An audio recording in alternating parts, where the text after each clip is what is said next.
এটা একটা বিষয়। সবাই কি তার ভাষা এবং ইরাদা বুঝতে পারছেন কিনা, এটা একটা আশঙ্কা। আরেকটা হচ্ছে, আমি আর কি বলবো, বাকি তো সব উনি বলেই দিছে। তো যেহেতু আমার সামনে এক ঝাঁক তরুণ দিদি ভাই আমার এবং হয়তো বোনরাও আছেন, তো আমি খুব লম্বা আলোচনা না করে কিছু মৌলিক কথা আপনাদের সামনে শেয়ার করতে চাই। সেটা সিরাতুন নবী সাল্লাল্লাহু আলাইহি ওয়াসাল্লামের আলোকে। আমি রিকোয়েস্ট করব যে আপনারা মোবাইল ফোনগুলোতে একটু বেশি ব্যস্ত হবেন না, আলোচনার মূল সারমর্মর দিকে একটু ফোকাস করেন। আর যত বেশি মানে শো অফ করতে যাব আমরা, তত বেশি আমরা রুহানিয়াত থেকে বঞ্চিত হব। ঠিক আছে, আমাদের কাজ এগুলো না, আমাদের কাজ অনেক গভীর। সেগুলো আস্তে আস্তে আমাদের সামনে ইনশাআল্লাহ দিনের আলোর মতোই পরিস্ফুটিত হবে ইনশাআল্লাহ। তো শো অফ করা বা শো ডাউন করা বা ফ্যান্টাসি, এগুলো আমাদের কাজ না। ঠিক আছে ভাই, আমার কথা মন খারাপ করবেন না। একটু ফোনগুলোকে আমরা নিজ নিজ পকেটে রাখে আলোচনার দিকে মনোযোগ দিই ইনশাআল্লাহ। সর্বপ্রথম একটা আয়াত থেকে আমি আলোচনা শুরু করতে চাই। আল্লাহ রাব্বুল আলামিন পবিত্র কোরআন কারীমের সূরাতুল আলী ইমরান এর 19 নম্বর আয়াতে বলেছেন, বা'দা আউযু বিল্লাহি মিনাশ শাইতানির রাজীম, ইন্নাদ দীনা ইনদাল্লাহিল ইসলাম, ইন্নাদ দীনা ইনদাল্লাহিল ইসলাম। আল্লাহ রাব্বুল আলামিন বলেছেন যে আল্লাহ পাকের কাছে একমাত্র মনোনীত দিন হচ্ছে ইসলাম। আমি জানি আয়াতটা আপনারা সবাই জানেন। আমরা পৃথিবীতে এসেছি, কেউ 60, 70, 100 বছর হয়তো বাঁচবো, কেউ কম বা আরও বেশি, কিন্তু একসময় আমাদেরকে চলে যেতে হবে। এই যে রুহের জগৎ, দুনিয়ার জগৎ, কবর, হাসর, মিজান, পুলসিরাত, জান্নাত, জাহান্নাম, এই যে পুরো সিলসিলা, এর মধ্যে সবচেয়ে ইম্পর্টেন্ট জায়গা কোনটা আপনারা বলেন? কর্মক্ষেত্র হচ্ছে দুনিয়া, এবং পরীক্ষার জায়গা কোনটা বলেন? এবং এরপরে পরকালীন সফরের ক্ষেত্রে সবচেয়ে গুরুত্বপূর্ণ জায়গা কোনটা বলেন? কয়টা প্রশ্ন হবে? 3টা নিয়ে আলাদা আলাদা লেকচার দরকার। আমি একটা প্রশ্ন শুধু বলছি, মা দীনুক, মা দীনুক। এই দিনের প্রকৃত ব্যাখ্যা আজকে বাংলার মানুষ বুঝতে ব্যর্থ। এই দিনের প্রকৃত ব্যাখ্যা আজকে আমাদের সবার আগে বুঝতে হবে, তারপরে আমরা এই আলোচনায় যাব যে দিন আমরা কায়েম করব কিভাবে। দুটো বিষয়, দিন কি, এর আসলে মৌলিক ব্যাখ্যাটা কি, এবং এটা কায়েমের পথ ও পদ্ধতি কি, সুন্নাহ কি। এই বিষয়গুলো আমাদের সবার কনসেপ্ট ক্লিয়ার না থাকলে আমরা অনেক সময় নেক্সট সুরতেও ধোঁকা খেতে পারি। মাদিনুকা প্রশ্ন সবচেয়ে কঠিন। উসমান রাদিয়াল্লাহু আনহুর কথা আপনারা জানেন, তিনি কবরের সামনে গেলে কান্নাকাটি করতেন। এখানে যে পার পেয়ে যাবে ইনশাআল্লাহ সে জান্নাতে যাবে। এখানকার মৌলিক প্রশ্নের একটা হচ্ছে মাদিনুক, তোমার দিন কি? আল্লাহ রাব্বুল আলামিন বলে দিচ্ছেন, ইন্না দীনা ইনদাল্লাহিল ইসলাম, আমার কাছে নিঃসন্দেহে একটাই মনোনীত জীবন ব্যবস্থার নাম হলো ইসলাম। দিন শব্দটাকে বাংলাদেশের 90% মানুষ বোঝে ধর্ম অর্থে। দিন শব্দটাকে বাংলাদেশের ম্যাক্সিমাম মানুষ বোঝে ধর্ম অর্থে, অথচ এটা যে শুধু একটা কৃষ্টি কালচার ধর্ম না, বরং এটা একটা পুরো কমপ্লিট কোড অফ লাইফ। এই কনসেপ্টটা বুঝতে পারে না। আপনার জীবন ব্যবস্থার মধ্যে বেসিক্যালি 2টা বিষয় থাকে, একটু মনোযোগ ধরে রাখবেন। একটা হচ্ছে আপনার ধর্মীয় জীবন, একটা হচ্ছে আপনার বৈষয়িক জীবন। আমি কি বুঝাতে পারছি ভাই? একটা আপনার ধর্মীয় জীবন, একটা আপনার বৈষয়িক জীবন। ধর্মীয় জীবন অর্থ কি? মানে আমার সালাত, আমার সাওম, হজ, উমরা, তাসবিহ, তাহলিল, জিকির, আজগার, তিলাওয়াত ইত্যাদি ইত্যাদি ইত্যাদি, এগুলো হচ্ছে আমাদের ধর্মীয় জীবন। তো এই ধর্মীয় জীবনে আমরা পবিত্র কোরআন এবং সুন্নাহ মেনে চলবো কিনা? ইনশাআল্লাহ। এই কনসেপ্ট সবার ক্লিয়ার। আরেকটা জীবন আছে আমাদের, সেটা হচ্ছে আমাদের এই যে সাংস্কৃতিক জীবন, শিক্ষা জীবন, অর্থনৈতিক জীবন, রাজনৈতিক জীবন, পারিবারিক জীবন এবং গ্লোবাল অ্যাফেয়ার্স। এই জীবনটাকে আমরা বলি বৈষয়িক জীবন। কি জীবন? এই বৈষয়িক জীবনটাতে ইসলাম মানতে আমাদের দেশের বেশিরভাগ মানুষের অ্যালার্জি আছে, এবং যতক্ষণ পর্যন্ত আমরা ধর্মীয় এবং বৈষয়িক উভয় জীবন ইসলামকে মানতে পারছি না, পরিপূর্ণ মুসলমান হতে পারি না। আমরা মুখে লা ইলাহা ইল্লাল্লাহ বললেও আমরা কিন্তু আবু জেহেল মার্কা মুসলমান হয়ে থাকবো। তো আসুন এখান থেকে আপনাদেরকে 3টা বিষয় আমি একটু বোঝানোর চেষ্টা করি। 1 নাম্বার, আমার খুব ক্ষুদ্র জ্ঞানে আমি একটা বিষয় অবজার্ভ করেছি যে পুরো ওয়ার্ল্ডে এখন মানুষ বেসিক্যালি এই দিন শব্দকে কেন্দ্র করে 3টা ভাগে ভাগ হয়ে গেছে। কয়টা ভাগে ভাই? 1 নাম্বার হচ্ছে এমন কিছু মানুষ, এমন এক শ্রেণীর মানুষ যারা অবশ্য সংখ্যাগরিষ্ঠ, যারা ধর্মীয় জীবন, বৈষয়িক জীবন, কোন জীবনেই ইসলামকে মানে না, দিনকে মানে না, না ধর্মীয় জীবনে ইসলামকে মানে, না আল্লাহকে মানে, রাসূলকে মানে, আর না বৈষয়িক জীবনে আল্লাহ রাসূল ইসলামকে মানে, এই শ্রেণীটার সংখ্যা বিশ্বে বেশি। পুরো পশ্চিমা সভ্যতা এর মধ্যে অন্তর্ভুক্ত, ইল্লা মাশাআল্লাহ। যে পশ্চিমাদেরকে আমরা এখন আমাদের মাথার উপরে উঠিয়ে নিয়েছি, ঠিক আছে, ওই যে বনু ইসরাইল তো নাজাত পাওয়ার 40 দিন পর বাছুর পূজা শুরু করেছিল, আমরা তার আগে শুরু করেছি আর কি। ওরা করেছিল বাছুর পূজা, আমরা করছি পশ্চিমা পূজা। তো এই পশ্চিমাদের আদর্শ হচ্ছে তারা ধর্মীয় জীবনেও আল্লাহর অস্তিত্ব স্বীকার করেন না এবং বৈষয়িক জীবনেও তারা আল্লাহকে স্বীকার করেন না। এটা একটা গডলেস ওয়ার্ল্ড, গড শব্দটা ওদের ভাষায় বললাম। এদের কিছু লেসপেন্সার বাংলাদেশের মাটিতেও আছে, যাদেরকে আমরা বলি নাস্তিক। যত নাস্তিক মুরতাদ আছে সব এই আকীদাভুক্ত। তারা না বৈষয়িক জীবন আল্লাহকে মানে, আর না ধর্মীয় জীবন আল্লাহকে মানে। তাদের কালিমার আসলে এই পুরো জুমলার মধ্যে ওদের শব্দ দুইটা, একটা হচ্ছে লা, একটা হচ্ছে ইলাহা। নাস্তিকদের কালিমা কি? শুধু লা ইলাহা, কোনো ইলাহ নাই, নাউযুবিল্লাহ। আর আমাদের পুরো জুমলায় চারটা শব্দ চলে আসে, লা ইলাহা ইল্লাল্লাহ। একটু আগে আপনারা বললেন নাস্তিকদের মধ্যে শুধু এতটুকু আছে, লা ইলাহা, কোনো ইলাহ নাই, নাউযুবিল্লাহি মিন যালিক। তো এই হচ্ছে একটা শ্রেণী যারা দ্বীনের ব্যাখ্যাকে এভাবে বুঝেছে যে বৈষয়িক জীবনেও তারা দ্বীনকে মানে না এবং ধর্মীয় জীবনেও আল্লাহর অস্তিত্বকে স্বীকার করে না। এবং এরাই বাংলাদেশের মধ্যে যত নাস্তিকতা এবং মুরতাদ এবং এই সংস্কৃতি চালু করেছে এরাই। এটা একটা শ্রেণী। দ্বিতীয় শ্রেণী হচ্ছে তারা যারা খুব ডেঞ্জারাস। এরা খুবই ডেঞ্জারাস, কারণ এদেরকে নিয়ে আমাদের সমস্যা বেশি। কারণ নাস্তিকরা তাদের অবস্থানে স্পষ্ট যে তারা ইসলামকে মানে না, কিন্তু দ্বিতীয় শ্রেণী যারা, তারা আমাদের সাথেই চলাফেরা করে, আমাদের পাশেই সালাত আদায় করে এবং পুরো কালিমাটাই পড়ে লা ইলাহা ইল্লাল্লাহ, কখনো কখনো মুহাম্মদুর রাসূলুল্লাহ বলে। কিন্তু ধর্মীয় জীবনে তারা কোনো কোনো ক্ষেত্রে আল্লাহকে মানলেও, ইসলামকে মানলেও, নামাজ, রোজা, হজ, যাকাত ইত্যাদি করলেও বৈষয়িক জীবনে অর্থাৎ আপনার সাংস্কৃতিক জীবনে, অর্থনৈতিক জীবনে এবং স্পেশালি রাজনৈতিক জীবনে তারা ইসলামকে 5 পয়সা মূল্যায়ন করতে চান না। এবং এই পুরো শ্রেণীটা বাংলাদেশে যত রাম বাম প্রগতিশীল সুশীল বুদ্ধিজীবী আর সেকুলার আছে সব এই শ্রেণীভুক্ত, ইল্লা মাশাআল্লাহ, কিছু মানুষকে বাদ রাখলাম। দ্বিতীয় শ্রেণীটা আমাদের জন্য সবচেয়ে বেশি ডেঞ্জারাস এই কারণে, প্রথম শ্রেণীটা আমাদেরকে সরাসরি ওই যে জঙ্গি মৌলবাদী সব বলে না। এই দ্বিতীয় শ্রেণীর যারা, তারা আমাদেরকে অর্থাৎ তৃতীয় শ্রেণীর মানুষকে, যেটা আমি এখন আলোচনা করি নাই, তাদেরকে বলে যে তারা হচ্ছে ধর্মান্ধ, তারা হচ্ছে মৌলবাদী, তারা হচ্ছে ইত্যাদি সন্ত্রাসী, তারা হচ্ছে উগ্রপন্থী, তারা হচ্ছে কি বলবো, হ্যাঁ বলেন, এই শব্দগুলো তারা প্রয়োগ করে এই দ্বিতীয় শ্রেণীর মানুষটা। অথচ তারা কিন্তু আমাদের সমাজেই চলাফেরা করে, আমাদের সাথেই নামাজ পড়ে, জুমার নামাজেও আসে, মারা গেলে জানাজাও পড়ানো হয়। তারা নামাজ, রোজা, হজ, যাকাতও করে, মাঝে মাঝে হজ উমরা বছর বছর করে। এবং আমরা মাঝে মাঝে দেখি যে তারা মদিনায় বসে 20 টাকার নামাজ পড়তেছে 9 মিনিটে। তো এই পুরো সেকুলার সোসাইটি কিন্তু দিন শব্দের ব্যাখ্যা নিয়েছে একটা ধর্মের রূপে, কৃষ্টি কালচার রূপে, এটাকে জীবন ব্যবস্থা রূপে তারা নেয় নাই। আমার কথা কি বুঝতে অসুবিধা হচ্ছে? আচ্ছা, আর এর বাইরে যারা আছে তৃতীয় শ্রেণীর মানুষ, তারা দিনের পরিপূর্ণ ব্যাখ্যা গ্রহণ করতে সক্ষম হয়েছে, আলহামদুলিল্লাহ। তারাই এই পৃথিবীতে গোরাবা এবং ইনশাআল্লাহ ফাতুবা আলিল গোরাবা। তারা হচ্ছে এই পৃথিবীতে গোরাবা, এই কারণে তাদেরকে মানুষ খুব একটা মূল্যায়ন করছে না। এই তৃতীয় শ্রেণীর মানুষ হচ্ছে গুটি কয়েক কিছু মানুষ এই পৃথিবীতে, বাংলাদেশেও এবং সারা ওয়ার্ল্ডে। তারা ধর্মীয় জীবনেও এক আল্লাহর তাওহীদ ছাড়া কিছুই বুঝে না এবং বৈষয়িক জীবনে অর্থাৎ আপনার সংস্কৃতি, আপনার অর্থনীতি, রাজনীতি, পারিবারিক নীতি, শিক্ষানীতি, এই নীতিগুলোতে ইসলাম অর্থাৎ কোরআন এবং সুন্নাহ ব্যতীত অন্য কোনো দর্শনে তারা ধার ধারে না। তো দিন শব্দকে কেন্দ্র করে এইভাবে মানুষ 3 ভাগে ভাগ হয়ে গেছে। এখন আপনারা কোন দলে থাকতে চান? থাকতে হলে এখন অনেক অপবাদ সহ্য করতে হবে, অনেক ত্যাগ আপনার গায়ে লাগতে পারে এবং অনেকে আপনার দিকে বাঁকা চোখে তাকাবে, কিন্তু বিশ্বাস করেন এটাই হচ্ছে নাজাতের একমাত্র পথ। কেন? আল্লাহ পাক এই সূরার, এই আল ইমরান সূরারই 85 নম্বর আয়াতে গিয়ে বলেছেন যে ওয়ামান ইয়াবতাগি গায়রাল ইসলামি দীনান ফালান ইউকবালা মিনহু।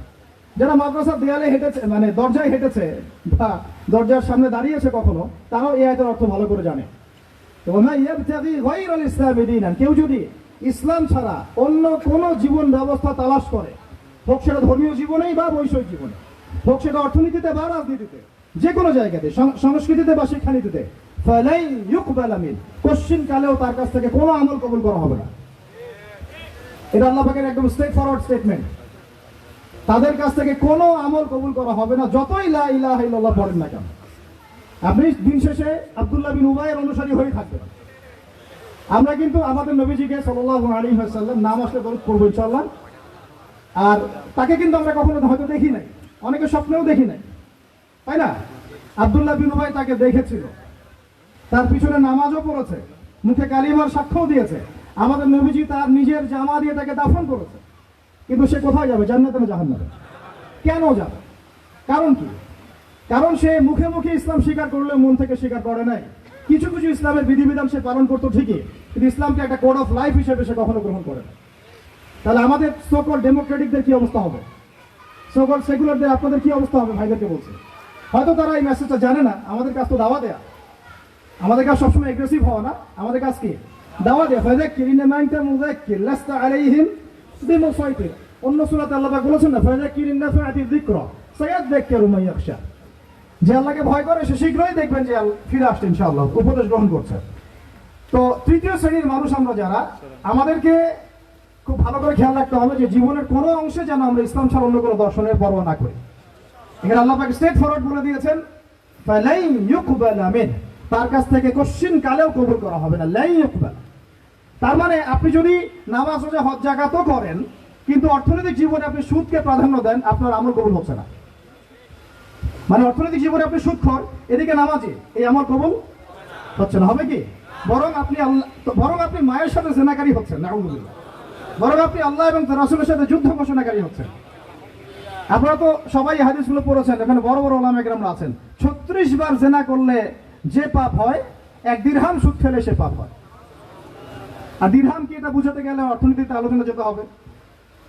আমরা তো অনেক আগে থেকে বলেছিলাম দিনার দিরহাম এগুলো ইসলামিক কারেন্সি ছিল। এর জায়গায় এখন সব ইলেকট্রনিক মানিজ এবং পেপার মানিজ এবং আস্তে আস্তে কি আসতেছে, বিটকয়েন্স, ক্রিপ্টোকারেন্সি, এগুলোর মধ্যে প্রচুর সুদ আছে। এগুলো হচ্ছে সূক্ষ্মভাবে আমাদেরকে সুদখোর বানানো হচ্ছে। আমাদেরকে সুদখোর বানালে পশ্চিমাদের লাভ কি? আপনার দোয়া কবুল হবে না। তাই সংগ্রাম একমুখী না, আমাদের সংগ্রামটা কিন্তু বহুমুখী। শুধুমাত্র দাওয়া না, শুধুমাত্র সংস্কৃতি না, শুধুমাত্র রাজনৈতিক ভীষণই না, আমাদের সংগ্রাম কিন্তু অর্থনৈতিকও।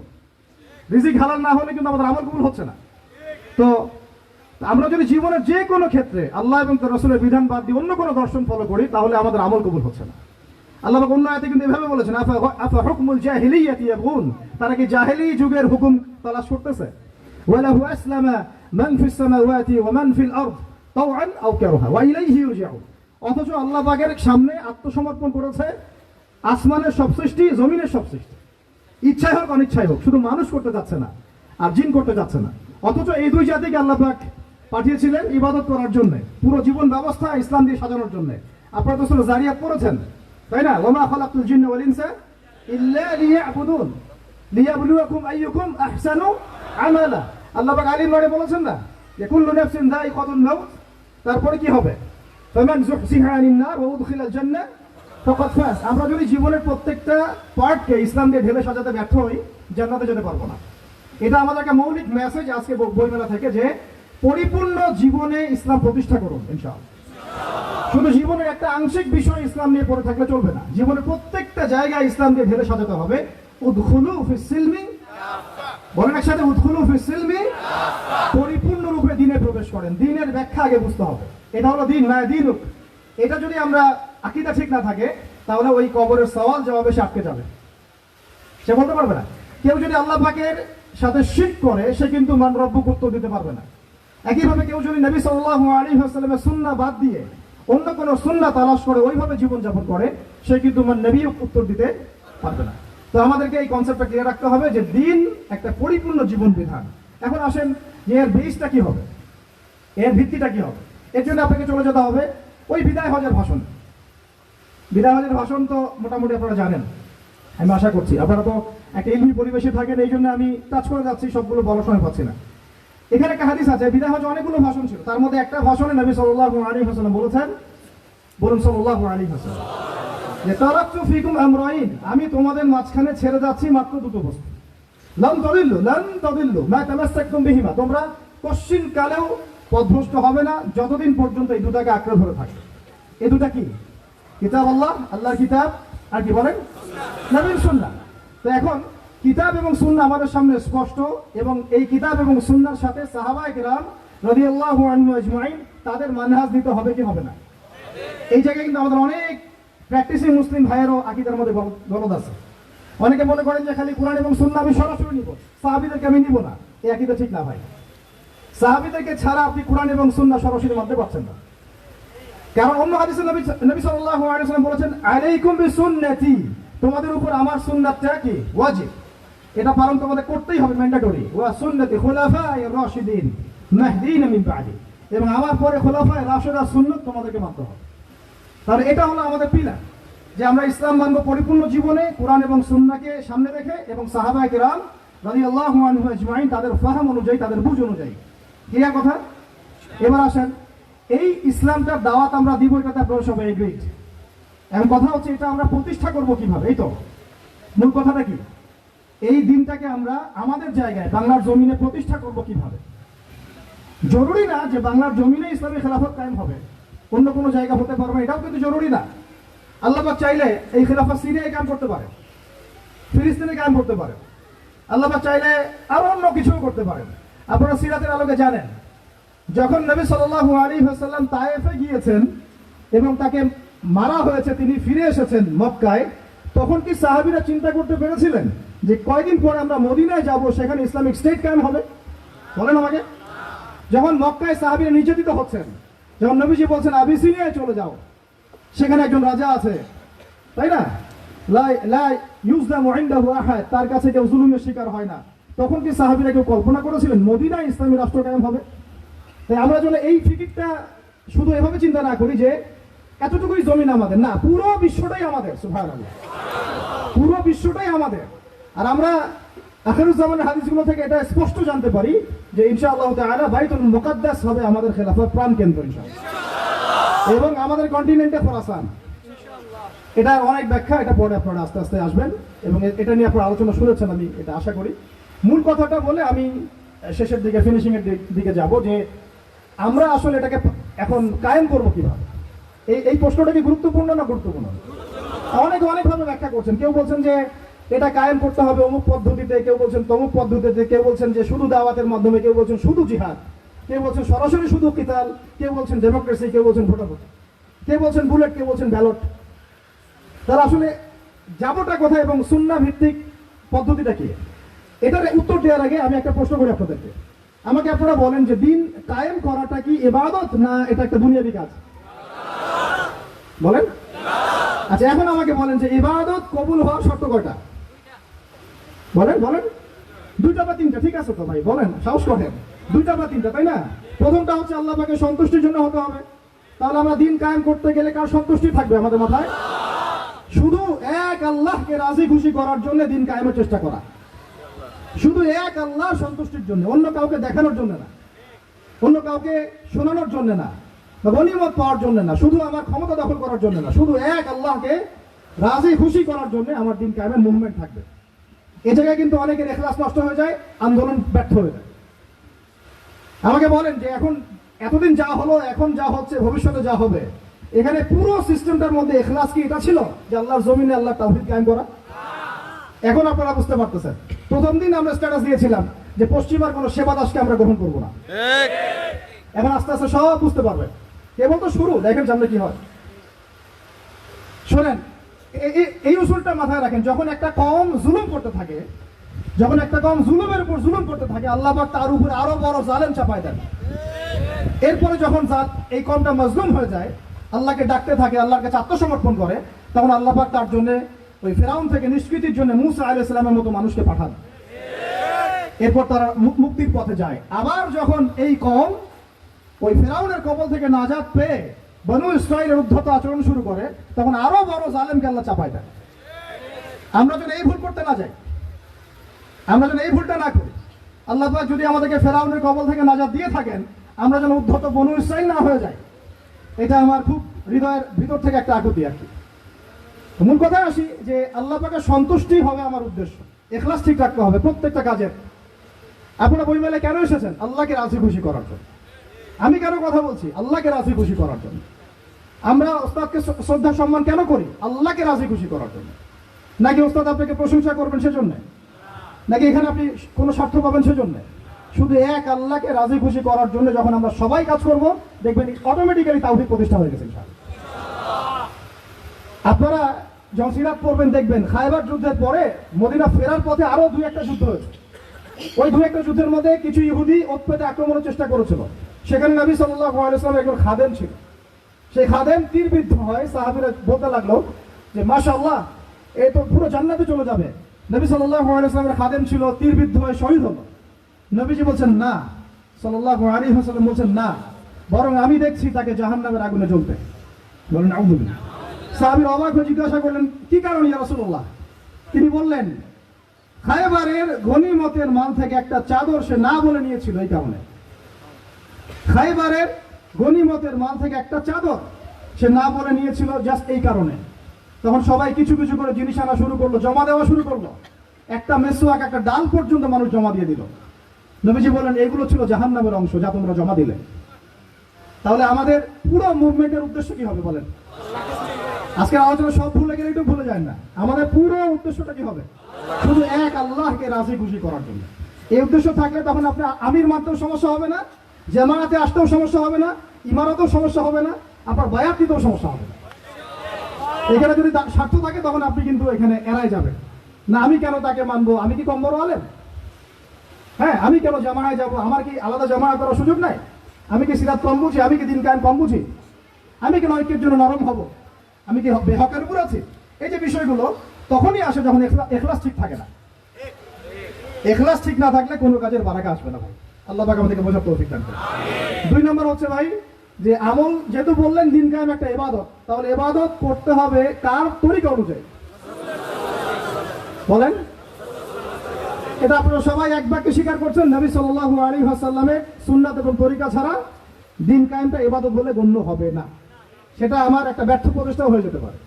সূরা গাফির একটা আয়াত আছে, কিন্তু ওই যে কিছু মানুষ মনে করে তারা খুব সুন্দর আমল করছে, ওয়াহুম ইয়াহসাবুনা আন্নাহুম ইউহসিনুনা সুনআ। এদের ব্যাপারে আল্লাহ পাক বলেছেন, কুল হাল নুনাব্বিউকুম বিল আখসারিনা আমালা। সবচেয়ে ক্ষতিগ্রস্ত আমলকারী সম্পর্কে আমি জানাবো কিনা? এটা তারা যারা দুনিয়াতে অনেক সুন্দর আমল করে, মনে করে আমরা অনেক সুন্দর আমল করছি, অথচ ওদের আমল বিফল হয়ে গেছে এখলাস ঠিক না থাকার কারণে, নবীর তরিকা অনুযায়ী না হওয়ার কারণে। তাহলে এখন যদি আমরা এগ্রি করি যে হ্যাঁ, দিন কায়েমটা নবী সাল্লাল্লাহু আলাইহি ওয়াসাল্লামের পদ্ধতিতেই করতে হবে, তাহলে আমাকে সিরাতে আসতে হবে কি আসতে হবে না? সুন্নাতে আসতে হবে কি আসতে হবে না? তো আমি বলবো এভাবে যে সিরাতের সুন্নতে আসতে হবে, সিরাতের সুন্নতে আসতে হবে, দিন কায়েম করতে হবে। অন্য কোনো সুন্নত নাই আমাদের সামনে। এখন অনেক ভাই কেউ বলছেন যে আব্রাহাম লিঙ্কনের তরিকাতেই দিন কায়েম হবে। কি যুক্তি তো তারা দিচ্ছেন অনেক। কেউ বলছেন যে আরে ভাই, নাই মামার চেয়ে তো কানা মামা ভালো। কেউ বলছেন ভাই, আগে এত পুরো রুটির দিকে তাকানোর দরকার কি? রুটির 2-1টা টুকরা হলে তো হয়। এবং তাদেরকে পশ্চিমারা খুব সহজেই কিন্তু বাগে আনতে পারবে। 10টা করে সিট দিয়ে দিবে, ভাগ করে নেন আপনারা 60টা সিট। তারাও সন্তুষ্ট যে আমরা তো আগে কিছুই পাইতাম না, অন্তত এখন 50টা তো পাইছি। বিশ্বাস করেন, আমি কেন বড় বড় আল্লাহর ওলিকেও যদি আপনি সিস্টেমের মধ্য দিয়ে ওখানে প্রেসিডেন্ট হিসেবে বসায় দেন, সে একজন বান্দা গরু ছাড়া কিছুই না, কিছুই করতে পারবে। আমরা বলছি সিরাতে সুন্নতে গেলে পুরো রুটিটাই আমাদের হবে। রুটির টুকরা আমরা চাই না, পুরো রুটিটাই চাই। রুটি আমার, তুমি খাইলে খাও, না খাইলে যাও, সোজা কথা। সিরাতে সুন্নতে আসলে আপনি পুরোটাই পাবেন। আর কেউ বলছে আব্রাহাম লিঙ্কনের তরিকাতেই হবে, হয়তো বুঝের কিছু ঘাটতি থাকতে পারে, এটা একাডেমিক আলোচনা, ওস্তাদ বলেছেন। এটা আমরা কিন্তু সবাই সমালোচনা করতে যাব না। অনলাইনের এই জগৎটাকে আপনারা নোংরা করে ফেলবেন না। সবাই সব বিষয়ে কথা বলবে না, সবাই সব বিষয়ে কথা বলবেন না। যে বিষয়ে যে ব্যক্তি কথা বলার যোগ্য তিনি কথা বলবেন। যাদের সাথে কথা বললে কাজ হবে তাদের সাথে কথা বলবো, ঠিক আছে? আমভাবে আমরা সবাইকে দাওয়া দিব এবং চুপ থাকার অভ্যাস করেন। সবসময় কথা বলতে হবে না, মাঝে মাঝে চুপ থাকার অভ্যাস করেন। আমাদের একজন বরেণ্য ওস্তাদ তিনি বলেন যে মুতাকাল্লিম হওয়ার যে খায়েশ, এটা একটা হৃদয়ের কলবের একটা রোগ। একটা মুতাকাল্লিম হওয়ার যে খায়েশ মানুষের মধ্যে থাকে যে আমাকে সব বিষয়ে কথা বলতে হবে, এটা অন্তরের একটা রোগের নাম। তো এটা যদি একটা ইবাদত হয় তাহলে সিরাতের সুন্নতে আসতে হবে, আমরা এগ্রি তো, ঠিক আছে? এখন তৃতীয় কথা হচ্ছে, 3 নম্বর শর্তটা আরো ডেঞ্জারাস, সেটা হচ্ছে রিজিক হালাল হতে হবে। রিজিক এই জায়গায় সবাই একটু ফিকির করেন, দেখেন একটু আপনারা আপনাদের রিজিকগুলোকে দেখেন যে কতজনের রিজিক 100% হালাল আছে। এগুলো আমাদের কিন্তু প্র্যাকটিক্যাল কথা, আমরা কিছু খালি তাত্ত্বিক কথা বলে চলে যাবো এমন না, প্র্যাকটিক্যালি ইমপ্লিমেন্টটা বেশি জরুরি এখন। আমি খুবই স্বপ্ন দেখছি, আমরা সবাই স্বপ্ন দেখছি যে আপনাদেরকে দিয়ে হবে ইনশাআল্লাহ। কারণ এই জেনারেশন করে দেখিয়েছে, এই জেনারেশন করে দেখিয়েছে এবং তারা আমাদেরকে দেখিয়েছে কোন ভাষায় কথা বললে কাজ হয়। এতদিন তো আমরা বলে আসতাম, তো এই ভাষার কথা বললে আপনারা আমাদেরকে অনেক ট্যাগ দিতেন, ঠিক আছে? দেখেন, জালেম জুলুম করলো, মাজলুম দাঁড়ায় গেল। এই তো জালেম জুলুম করলো, মাজলুম দাঁড়ায় গেল প্রতিবাদের জন্য, প্রতিবাদের ভাষায়। আপনারা আমাকে বলেন তো, জালেমের বিরুদ্ধে মাজলুম যখন দাঁড়িয়েছে তারা কি খালি হাতে দাঁড়িয়েছিল? জালেম যখন 2টা মাইট দিয়েছে, মাজলুম কি 2টা মাইট দেয় নাই? জালেমদের অনেকে যখন মাজলুমদের অনেককে শহীদ করেছে, তো জালেমদের দলেও কি কিছু মানুষ মারা যায় নাই? তো এটা কি একটা কনফ্লিক্ট হয়নি রাস্তাঘাটে? তো গণতান্ত্রিক প্রক্রিয়া এই কনফ্লিক্টটাকে আপনি জায়েজ করে নিলেন, তো গণতান্ত্রিক প্রক্রিয়া এই কনফ্লিক্টটাকে আপনি জায়েজ করে নিলেন তো, মাশাআল্লাহ। এই কনফ্লিক্টটাকে যদি আমরা জিহাদ শব্দ বলি, আপনি আমার দিকে তেড়ে আসেন, বিষয়টাই না সেম বিষয়, একই বিষয়। আপনি জালেমের এগেইনস্টে দাঁড়াইছেন, মাজলুম জুলুমের শিকার হতে হতে হতে আমাদের ভাই আবু সাইদ জীবন দিল, মুগ্ধরা জীবন দিল, সবার একটা সিম্পেথি তৈরি হলো। এখানে আম জনতা, রিক্সা চালক, শ্রমিক, মানে ওলামায়ে কেরাম, কে বাকি ছিল? সবাই তাদের পক্ষে ছিল, তাই না? কেউ লিখেছে, কেউ বলেছে, কেউ মাঠে ছিল। তারা ছিল মাজলুম, দেয়ালে পিঠ থেকে গেছে, তখন তারা কিন্তু হাতে কিছু না কিছু তো উঠিয়েছিল, নাকি উঠায় নাই? উঠিয়ে তারা একটা প্রতিবাদের ভাষা আমাদেরকে দেখিয়েছে, এইভাবে প্রতিবাদ করতে হয়। ওই প্রতিবাদটা পরে আপনারা কি এখন বলবেন যে ছাত্র জনতার মধ্যে কেউ জুলুম করেছে? ছাত্র জনতা জঙ্গি, ছাত্র জনতা সন্ত্রাসী, এই সম্বন্ধে একটা সন্ত্রাসী ছিল, ওরা জঙ্গি ছিল, হ্যাঁ ওরা উগ্রবাদী ছিল। কেন বলছেন না এখন আপনারা এই কথাগুলো? আমার প্রশ্ন হচ্ছে, এখন এই কথাগুলো আপনারা কেন বলছেন না? কারণ আপনারা বুঝতে পারছেন তারা ন্যায্য কাজটাই করেছে।